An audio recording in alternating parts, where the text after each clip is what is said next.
was just like, okay, if I get my team to do market validation and catalog the market, then I know timing, who they're with, what they pay, what they don't like, when it's going to make it real for them, and also their current objections with their current supplier. So I knew what we could then reverse back in our messaging, build a piece of creative, and then go back to them at the right time.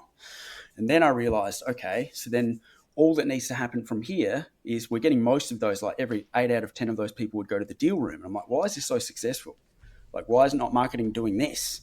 But they couldn't see that yet. But I also realized through, after speaking to George, marketing doesn't have access to the hard feedback loop that we were creating from validating the market, right? Because that's no longer the action.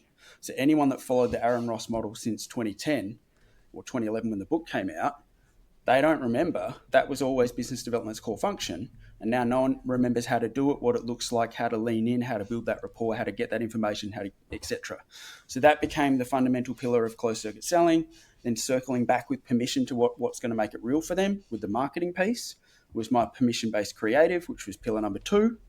And then from there, basically easy stuff like live presentation days, leaning into what's going to make it real for you for the key stakeholders, the key end users, any live objections, quoting from the room, which is why in Australia we called it a live quoting day. And then we could lean into, Carolyn, if we're going to work together, let's just run through what that would look like. Okay, cool. So how often would you like to see us?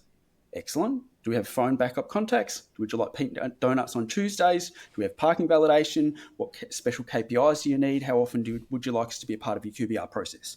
That becomes part of your communication plan. That's bedded down before you push this to credit and legal, so you're not charging internal billables to go to customer success and work on a deal that's never going to get approved.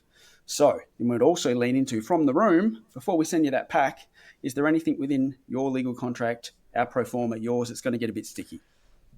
Is there anything that's going to be outside of your operating costs that's not going to pass Vita or Verifact for credit checks? Cool. So that became part of that process.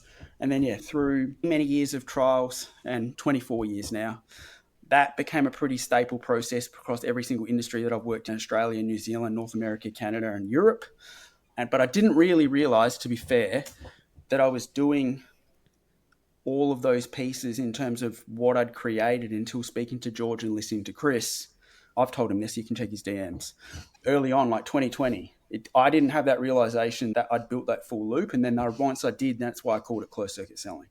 Because I'd realized that I'd built like an architecture over the top where sales methodologies or brokenness underneath would become obsolete and we could solve that problem.